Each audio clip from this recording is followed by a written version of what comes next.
Okay, let's dive into this explainer and unpack a truly fascinating fundamental shift in human performance that is actively rewiring the global healthcare market as we speak.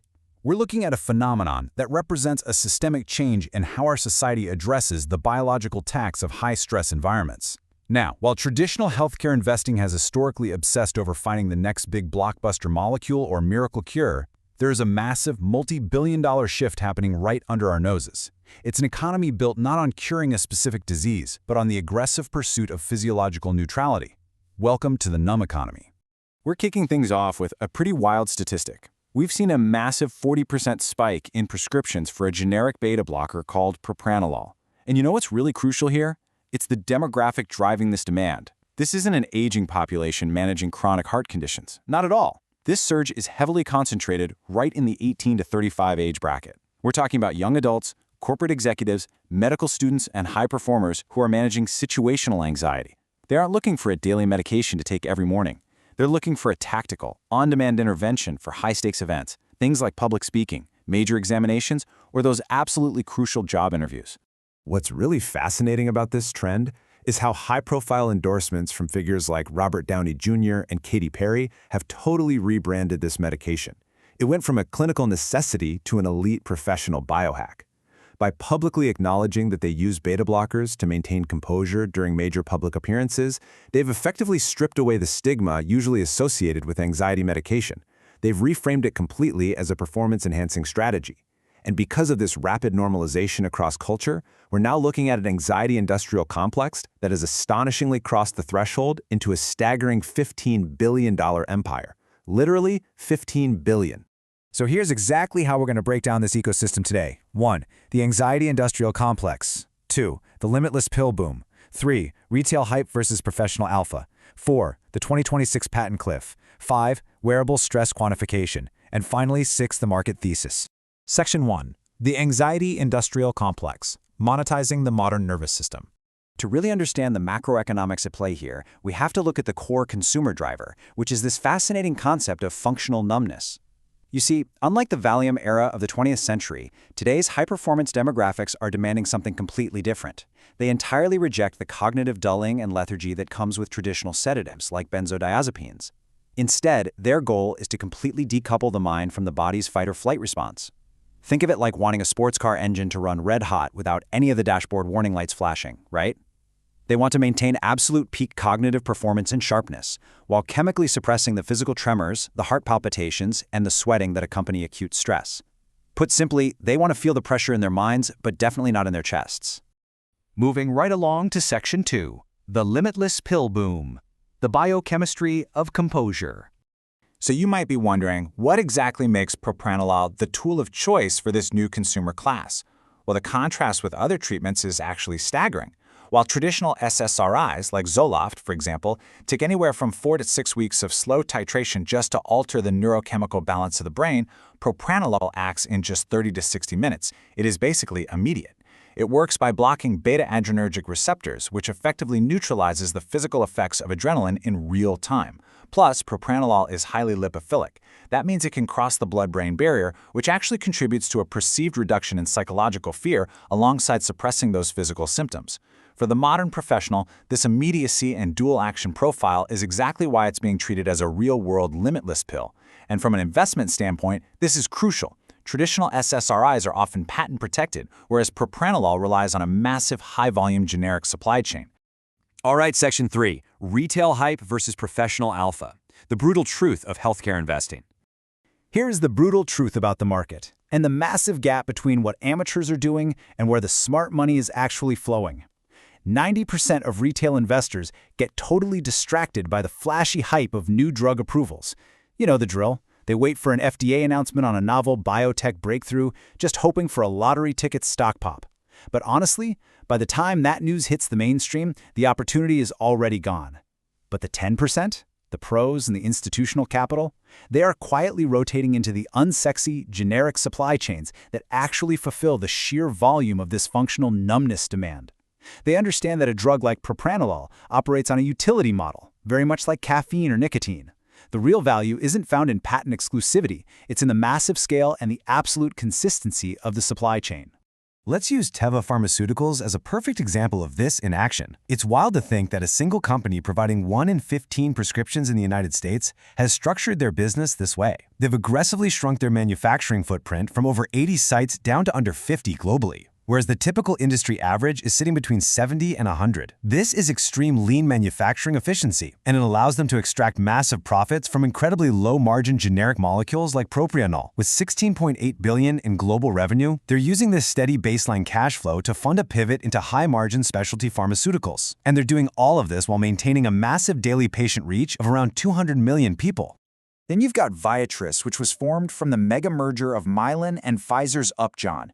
They provide a massive defensive moat for investors in this space. Instead of betting the entire farm on a single blockbuster drug, they boast a staggering portfolio of over 1,400 drugs. And that includes legacy anxiety brands like Effexor. What the smart money absolutely loves here is their geographic diversification. They are effectively offsetting U.S. pricing pressures with incredible resilience in emerging markets, Europe, and China. On top of that, they recently raised their new product forecast to $600 million and, get this, they are returning 50% of their free cash flow right back to shareholders. This is exactly how you play the volume of the Numb Economy. Section 4. The 2026 Patent Cliff. A $175 billion vacuum. The timeline on this is absolutely crucial. Guys, 2026 is shaping up to be an earthquake for pharmaceutical revenues. The expiration of major small molecule patents is severely eroding the profit margins for traditional medications.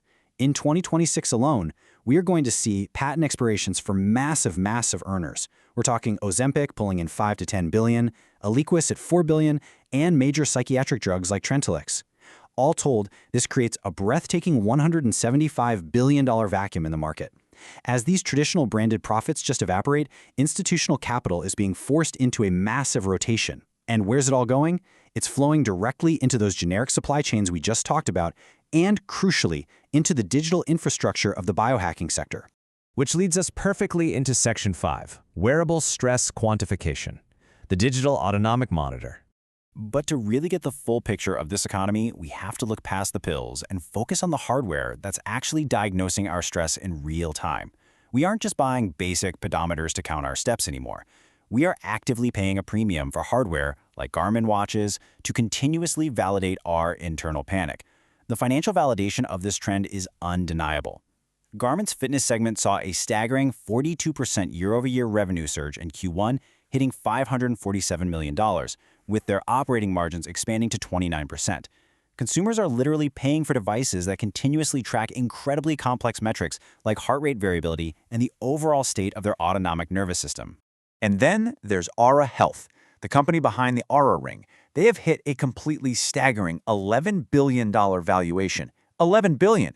They've raised over $900 million and are on track to surpass $1 billion in revenue, effectively doubling their market size every single year. And they aren't just tracking sleep anymore. They're integrating with Dexcom's continuous glucose monitors. What they are building is a comprehensive real-time dashboard for the human body. This allows users to precisely calibrate their pharmacological and nutritional biohacking stacks down to the minute.